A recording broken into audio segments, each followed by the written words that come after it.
इंकलाब आम आदमी पार्टी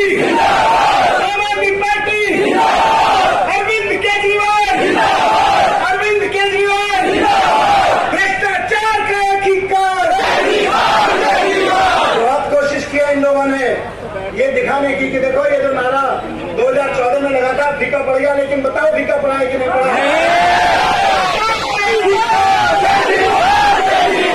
भ्रष्टाचार का हकीकत, भ्रष्टाचार का हकीकत।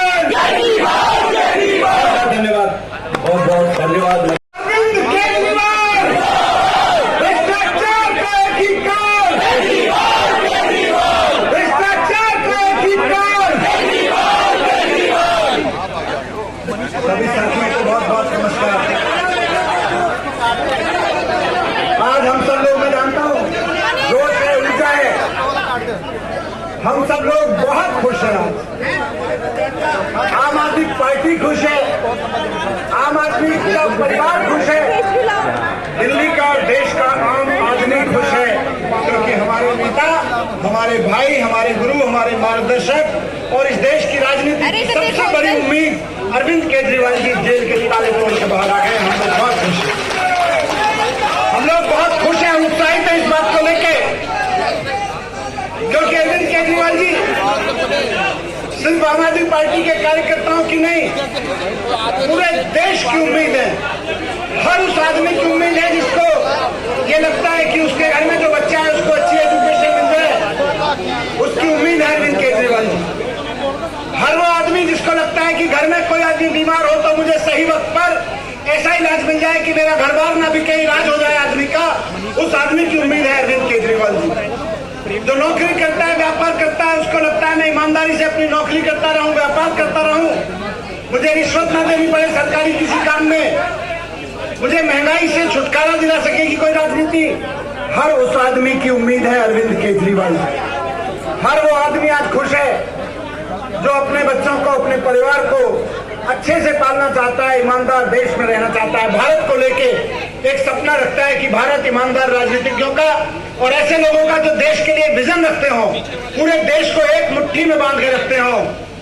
और आप देखिए इतने बड़े संकट में जिस अरविंद केजरीवाल जी ने आम आदमी पार्टी को एकजुट में बांध के रखा, इसीलिए लोग उम्मीद करते हैं कि यही एक आदमी है जो पूरे देश को एकजुट बांध के रख सकते हैं, पूरे देश की एकजुटता को बांध के रख सकते हैं।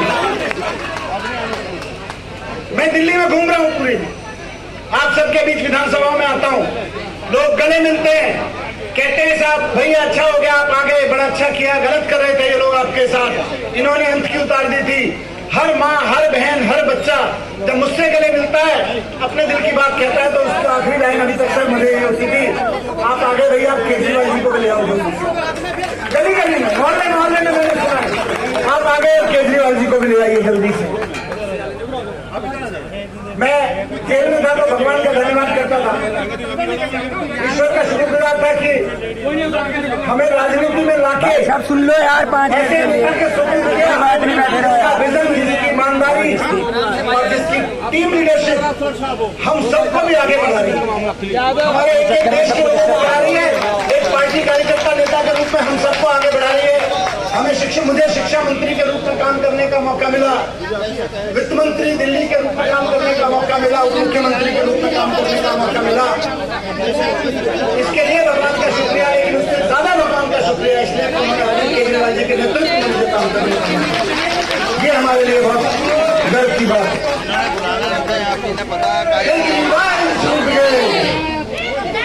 मैं जेल में था तो बहुत सोचता था कि यार स्कूल बनवाए, अस्पताल बनवाए, ईमानदारी से काम किया। दिल्ली का बजट जो पहले 30,000 करोड़ होता था, सारे उसमें दिल्ली में टैक्स की चोरी होती थी, बड़े बड़े लोग टैक्स की चोरी करते थे, वो चोरी रुकवाई और दिल्ली का बजट 30,000 करोड़ से बढ़ के 60,000 करोड़, 75,000 करोड़ तक पहुंच गया। वैसे में आरोप क्या लगा? बेईमानी का, भ्रष्टाचार का।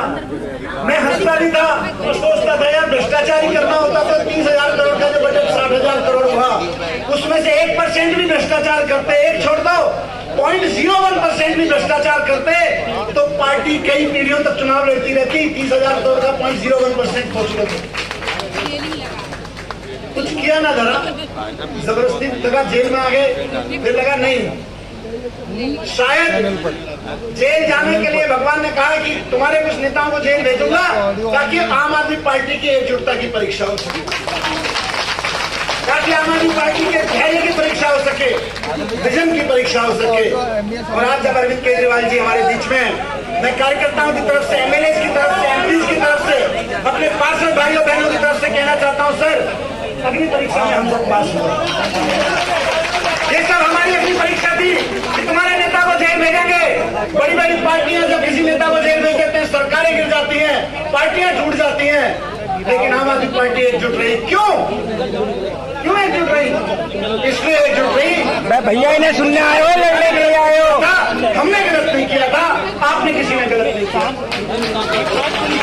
अरे आम आदमी पार्टी के नेता को छोड़ दीजिए, पूरी दिल्ली में मैं बीजेपी वालों को कहता हूं, एक आदमी ढूंढ लाओ जो ये कहो कि आम आदमी पार्टी का कार्यकर्ता है और इसने किसी शराब की दुकान से एक पैसे की भी रिश्वत ली हो, एक पैसा के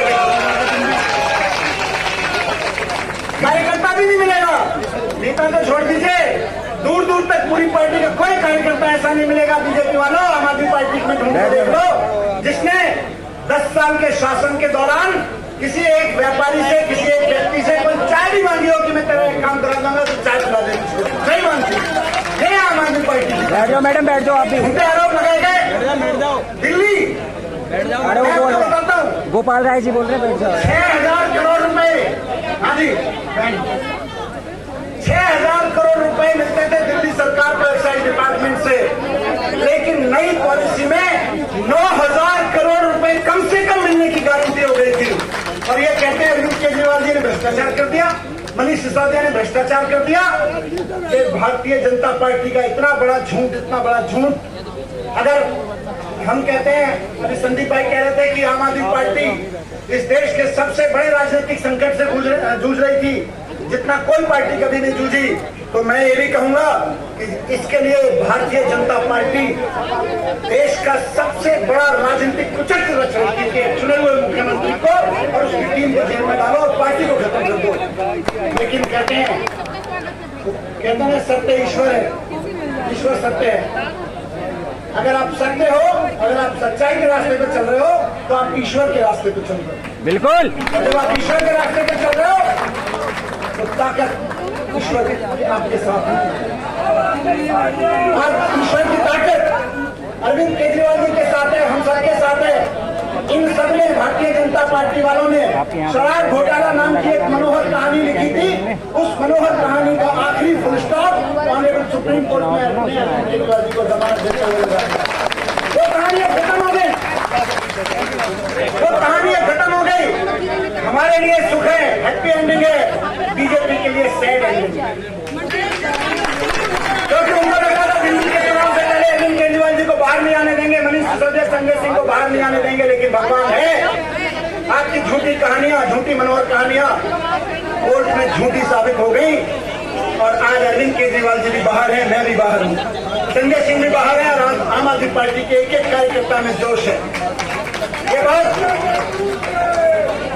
ये बहुत सुखद मौका है हम सबके लिए, हम सबके बीच में, कि आज एक बार फिर हम यहाँ बैठे हैं, अपने नए पार्टी ऑफिस में बैठे हैं। आज से एक नई यात्रा आम आदमी पार्टी शुरू करेगी। उसी ईमानदारी की लड़ाई थी जिसके लिए लड़ने आए थे, उसी देशभक्ति की लड़ाई थी जिसके लिए लड़ने आए थे, उसी ईमानदारी वाली सरकार की जिसके लिए लड़ने आए थे। आज से एक नई यात्रा यहाँ से शुरू करेगी, और मैं उम्मीद करता हूँ कि आम आदमी पार्टी का एक एक कार्यकर्ता, एक एक साथी इसमें कदम से कदम मिलाते हुए अरविंद केजरीवाल जी के साथ चलेगा, हम सबके साथ चलेगा। मैं एक छोटा सा आदमी, के 15 साल प्रधानमंत्री नरेंद्र मोदी ने, भारतीय जनता पार्टी ने 1000 कुचक्र रचे, लेकिन उस कुचक्र को तोड़ने का काम आप लोगों ने किया, केजरीवाल जी के अगुवाई में किया। इसके लिए आप सबको नमन करना चाहता हूँ, बधाई देना चाहता हूँ। बड़ी बड़ी पार्टियां टूट गई, विधायकों की खरीद फरोख्त हुई पूरे देश में, सरकारों को गिराया गया, ईडी का डर दिखाया गया, सीबीआई का डर दिखाया अब तो देश की सर्वोच्च अदालत ने कह दिया कि मोदी और अमित शाह का तोता है सीबीआई और ईडी, तोता है तोता। अमित शाह के कहने पे, मोदी के कहने पे हमारे नेता अरविंद केजरीवाल को गिरफ्तार किया गया, मनीष सिसोदिया को गिरफ्तार किया गया, सत्येंद्र जैन को गिरफ्तार किया गया, मुझे 6 महीने जेल में रखा गया। लेकिन ये आम आदमी पार्टी है, संघर्षों की भट्टी में तब बनी हुई पार्टी है, संघर्षों के कोख से, आंदोलन के कोख से निकली हुई पार्टी है। मैं आपसे कहना चाहता हूं, जितनी भी कोशिश बीजेपी के लोग, प्रधानमंत्री नरेंद्र मोदी और अमित शाह करेंगे, ये आम आदमी पार्टी टूटने वाली नहीं है, रुकने वाली नहीं है, झुकने वाली नहीं है, और मजबूती से आगे बढ़ेगी और मजबूती से हम आगे मिलकर लड़ेंगे इनके खिलाफ। मैं आज के दिन भाजपाइयों की मानसिकता पे, उनकी बुद्धि पे मुझे दया भी आती है और तरस भी आती है, दया भी आती है और तरस भी आती है। अरे सुप्रीम कोर्ट के फैसले के बाद जरा सी भी शर्म हो भाजपाइयों तो अपने चेहरे पे कालिक लगा के और अमित शाह का इस्तीफा मांगो, देश के गृह मंत्री का इस्तीफा मांगो, जिसके कहने पे केजरीवाल जी को गिरफ्तार किया गया।